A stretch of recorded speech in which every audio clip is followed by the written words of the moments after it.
1957년경인 것 같습니다. 아주 오래전에 제가 신학생 때에 주로 전철과 버스를 혹은 타고 다닐 때입니다. 그때 영어 공부도 겸할 겸해서 리더스 다이제스트라고 하는 그런 잡지를 늘 주머니에 넣고 다녔습니다. 언젠가 한번 버스 안에서 이 잡지를 보는 중에 그 한 페이지가 제게 큰 충격을 주었는데 오랜 얘기지만 두고두고 생각이 납니다. 그 이야기는 이렇습니다. 어떤 교회의 목사님에게 여자 집사님이 하나 찾아와서 자기 가정사의 어려운 이야기를 상담하게 됩니다. 아이들은 이렇게 속을 썩이고 남편은 남편대로 이렇고 가정 경제는 이렇고 30분 동안을 주워 섬기는데 그저 목사님은 앉아서 그렇습니까 하고 다 들어주었습니다. 그 들으면서 목사님이 느끼는 건 뭔고 하니 이 사람의 생각 속에 하나님이란 없구나. 도대체가 신앙이라는 건 전혀 없구나 하는 그런 생각이 들어서 말을 다 듣고 나서 이렇게 물었답니다. To know God. 혹 하나님을 아십니까? 라고 물었더니 이 여자 교인이 뭐라고 하시는 거 아니? 나도 하나 물어봅시다. 목사님은 하나님을 아십니까? 그러니까 목사님 대답하기를 No, I don't. 모릅니다. 그 다음 말이 중요합니다. I am surprised by God every moment. I am surprised by God every moment. 난 하나님이 하시는 일에 순간순간 놀라고 있을 따름입니다. 당신은 지금 당신 혼자서 고민하고 있지만 나는 모든 것을 볼 때, 모든 것을 들을 때 그 모든 사건 속에 하나님이 함께 하시는 것을 보고 있습니다. 나는 그렇게 하나님을 압니다. 이런 이야기로 그 논문을 이게 전개해 나가는 것을 보면서 깊은 감동을 받았습니다. 성도 여러분, 하나님을 안다는 게 뭡니까? 누가 하나님의 얼굴을 보았습니까? 하나님의 옷자락을 만졌습니까? 그거 아닙니다. 하나님을 안다는 것은 하나님이 하시는 역사를 보고 놀라며 그 사건 속에서 하나님의 음성을 들어요. 그 위대한 역사 속에서 세밀한 하나님의 지혜를 발견하고 때로는 하나님의 위대한 역사를 보면서 깜짝 놀라요. 정신이 나갈 만큼 놀라요. 그렇죠?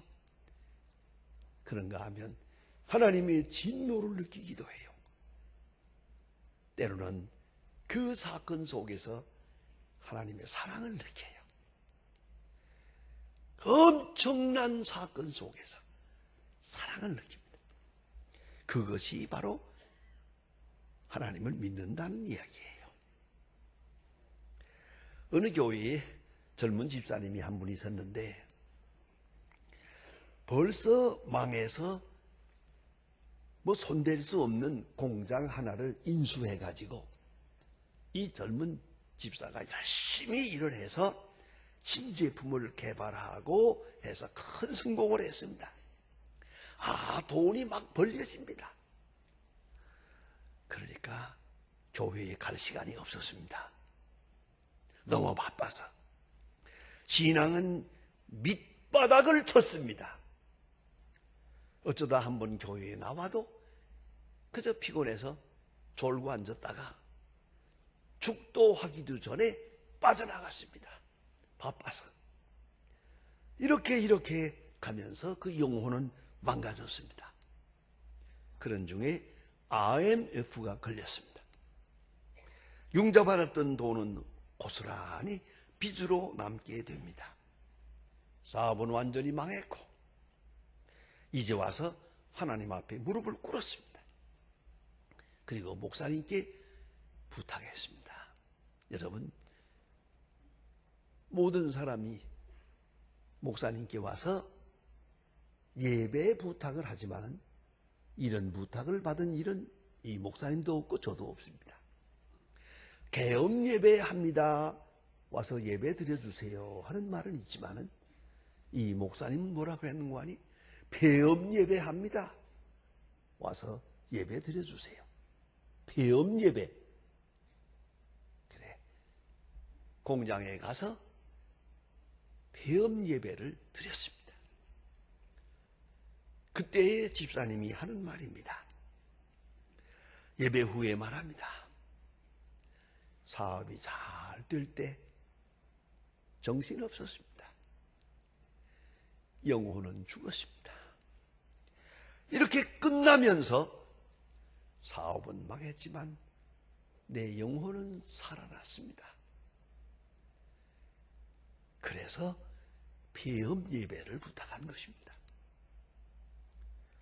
여러분, 깊이 생각해야 합니다.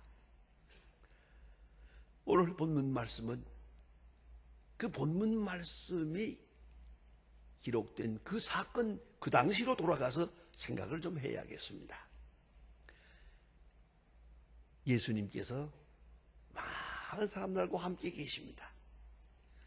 매일같이 환자를 치료하고 바다를 고요하게 하고 그리고 이적을 나타냅니다. 죽은 사람을 살리고 깜짝 놀랄 만한 일이 계속 있어집니다. 여러분, 이걸 잊지 말아야 합니다. 예수님의 사역이 30년이라고 하지만은 사실은 예수님께서 본격적으로 일하신 것은 3년밖에 안 됩니다. 마가복음을 깊이 연구한 분의 말에 의하면 예수님은 한 90일 동안 일하신 것 같다.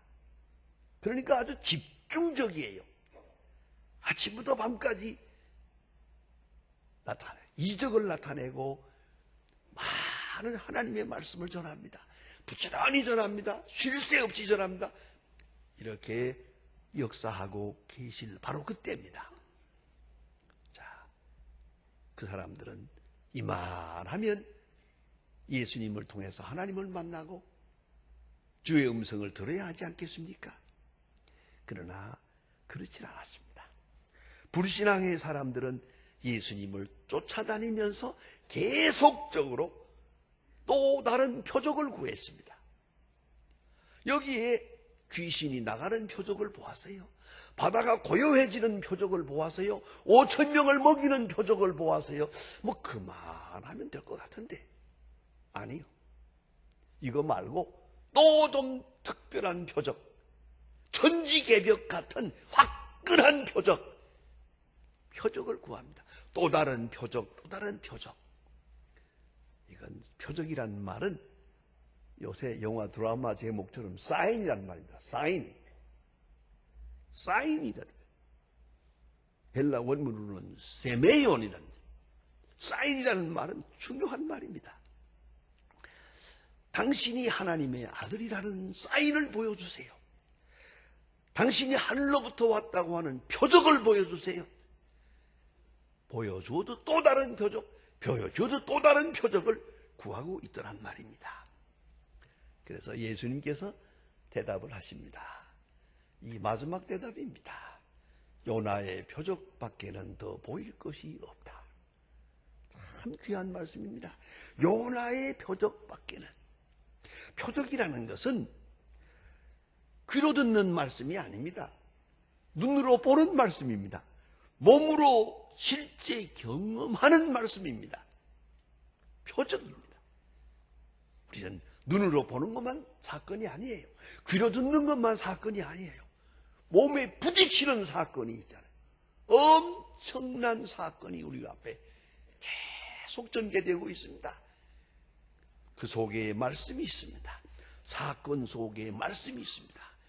그리고 계속해서 체험하도록 우리가 경험하고 그리고 깨닫도록 가장 중요한 것은 이 표적이 옛날 얘기가 아니고 오늘의 사건이라는 거예요. 현재 현실 속에서 충분히 말씀하십니다. 우리는 과거의 역사를 책을 통해서 봅니다. 많은 사건들을 옛날에 있었던 이야기를 봅니다. 혹은 고고학을 통해서도 봅니다. 지구가 이랬고 우주가 이랬다. 많은 사건들을 봅니다. 자, 그러나 그것만 가지고는 안 됩니다. 오늘 내가 당하는 현실 속에 표적이 있다는 말이에요. 표적은 벌써 있었습니다. 눈앞에 있습니다. 그러나 듣지도 못하고 보지도 못하고 깨닫지도 못하는데 그 문제가 있다는 거예요. 그 왜 그럴까? 여러분, 구약 성경을 보면은 참 드라마틱한 얘기가 많지 않습니까? 그 중에도 가장 대표적인 사람이 난 바로 왕이라고 생각합니다. 바로 왕 앞에 표적이 있습니다. 모세를 통해 표적이 나타납니다. 하나님이 나와 함께 계시고 우리 민족과 함께 계신다. 하나님은 우리 민족을 출애굽하시려고 하신다. 우리를 놓아보내라. 말합니다. 표적을 10가지를 보여줍니다. 계속 나타납니다. 표적이. 계속 나타나는데 계속 회개하지 않습니다. 그 속에 있는 하나님의 손길을 보지 못합니다. 그 속에 있는 하나님의 음성을 듣지 않습니다. 왜? 완악해졌습니다. 성경은 이렇게 말합니다.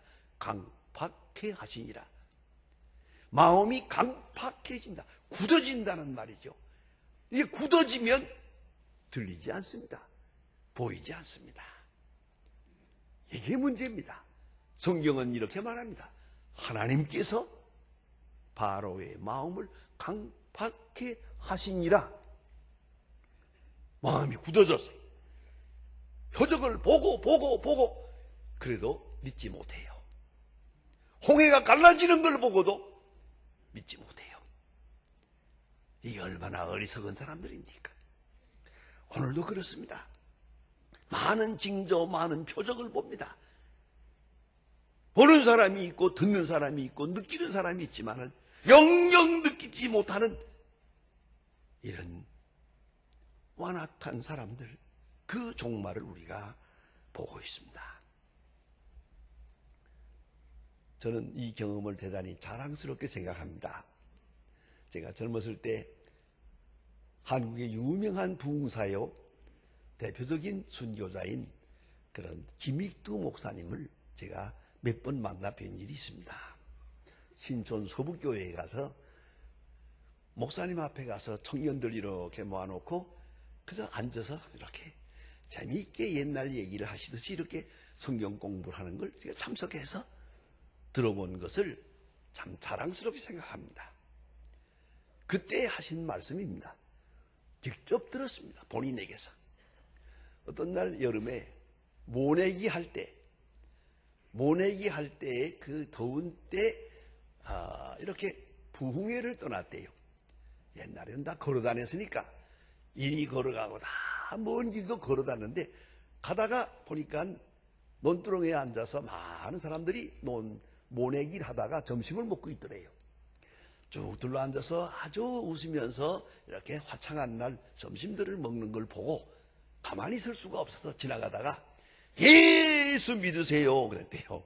그러니까 다른 사람들은 무슨 소리인지 모르지만 거기에 청년 몇 사람은 김익두 목사님에 대한 소문을 이미 알고 있던 것 같다 그래요. 그래서는 이 젊은이 하나가 가까이 오더니 목사님 죄송합니다마는 다른 마을에 가서는 전도하시고 우리 마을에서는 전도하지 마세요. 안 하시는 게 좋을 겁니다. 그러더래요. 그래서 이게 무슨 소리냐고. 왜? 자네도 예수 믿고 구원받아야 되잖아. 그랬더니 아니요. 그게 아닙니다. 바로 며칠 전에 비가 많이 왔고 장마비가 오면서 벼락을 쳤는데 꽝꽝 여울 곳에 벼락을 쳤는데 아유 이 동네에 난리가 났습니다. 그래서 그 동네 한가운데 있는 설왕당 나무 커다란 느티나무가 있었는데 그 나무를 꽝 하고 때려서 불이 났습니다. 보시는 대로 저쪽에 바위가 있었는데 큰 바위가 벼락을 맞아서 깨졌습니다. 저기 논바닥이 꽝 하고 벼락을 맞아서 이렇게 깊이 패였습니다. 목사님, 하나님이 계시지 않든지 계시면 장님이든지, 아니 나무가 무슨 죄가 있다고 때립니까? 논바닥이 무슨 죄가 있다고 벼락을 때립니까? 바위가 무슨 죄가 있다고 바위를 때립니까? 그러니까 이 마을에서는 전도해 봐야 소용없습니다. 다른 마을로 가세요. 그랬다는 거 아닙니까? 그래서 김희두 목사님이 이 말을 듣고 나니까 그것도 일리가 있더래요. 듣고 가만히 생각하다가 돌아서서 기도했대요. 하나님, 지혜를 주세요. 내가 뭐라고 말해야 되겠습니까? 하나님께서 지혜를 주었대요. 그래서 김희두 목사님이 이렇게 말씀을 했대요. 자네 서당에 다녔나 학교에 다녔나? 그러니까 저요? 저 국민학교에 학교에 다녔습니다. 그러면 학교 교실 앞에 뭐 있나? 칠판이 있죠. 흙판이 있죠. 그러면 선생님의 손에는 뭐 있는가? 막대기가 있죠. 그러면 그 막대기는 무엇에 쓰는 건가? 졸지 말라고 책상을 때리기도 하고 딱딱하고 흙판을 때리기도 하고 뭐 그런 거 아닙니까? 그러니까 봐라 이놈아, 하나님이 이번에는 선앙당 나무를 때리고 바위를 때렸다. 다음에는 내 머리를 때릴 거다 이놈아. 그래서 그러면 안 되죠. 그러면 예수를 믿어.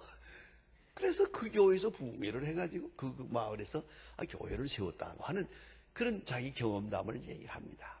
여러분, 여기서 꽝 저기서 꽝 하는 거 뭔 얘기로 들을 장통입니까? 남의 얘기가 아니에요.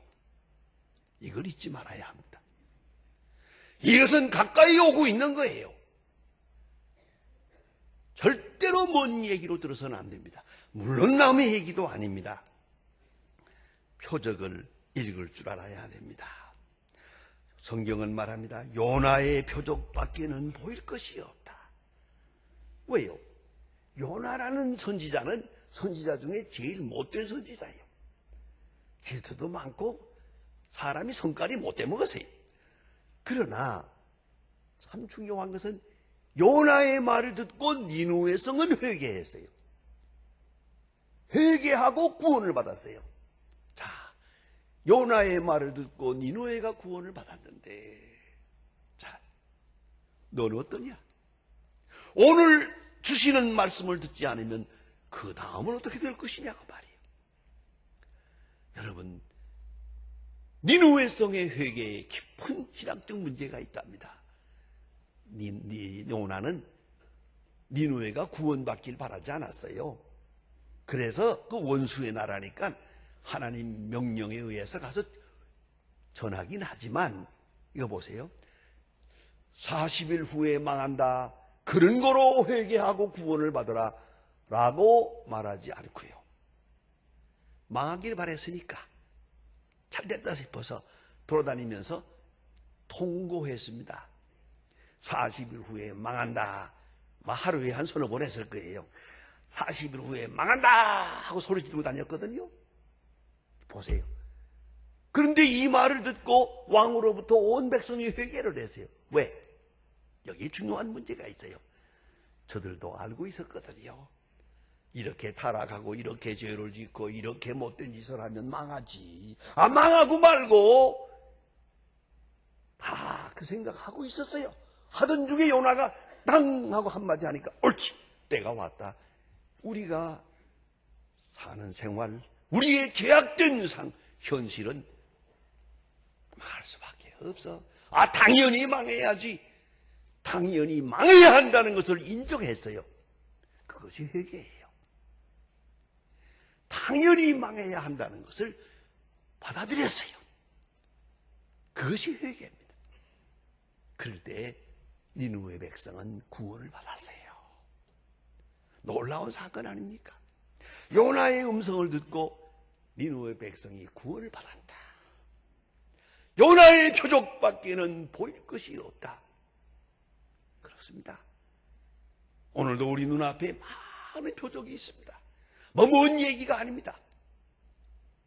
사건마다마다에서 조용히 내게 향한 하나님의 음성을 들어야 될 것이에요. 이런 우스운 얘기가 있지 않습니까? 어떤 아들이 아주 못되게 놀아요. 사춘기가 돼서. 그러니까 아버지가 좀 심하게 때렸대요. 처음엔 때리니까 맞으면서 아이고 나 죽는다, 아이고 하고 맞더래요. 몇 번 더 때렸더니요, 벌떡 일어나더니 한마디 하더래요. 마음대로 때려. 네 아들 죽지 내 아들 죽냐? 이놈을 때릴까요 말까요? 여러분, 아버지가 자식을 때릴 때는 거기에 메시지가 있는 거예요. 안 그렇습니까? 말로는 안 통하잖아요. 이게 지금 어떻게 하면 좋아요? 저도 자식들 많이 때렸어요. 왜요? 말로 안 통하니까. 어찌할 수가 없어요, 이거는. 그래서 때리면, 자 보세요. 그 때리는 매 속에 진노가 있고 악을 정지하는 아주 강한 능력도 있고 또 있어요. 그 속에 사랑이 있어요. 진노와 사랑, 율법과 은혜가 함께 있는 거예요. 그게 바로 매라고 하는 것이에요. 그게 진노요, 사건이요, 재앙이요, 지진이요. 이걸 잊지 말아야 합니다. 이건 뭔 얘기가 아니에요. 이제는 우리가 그 속에 있는 하나님께서 주시는 조용한 음성을 들어야 합니다. 아니 어쩌면 내게만 주시는 음성을 들어야 합니다. 사건 속에서 표적을 보아야 합니다. 깊은 속에 있는 말씀을 들어야 합니다. 더 깊은 속에 있는 하나님의 사랑을 느껴야 합니다. 표적을 보아야 합니다.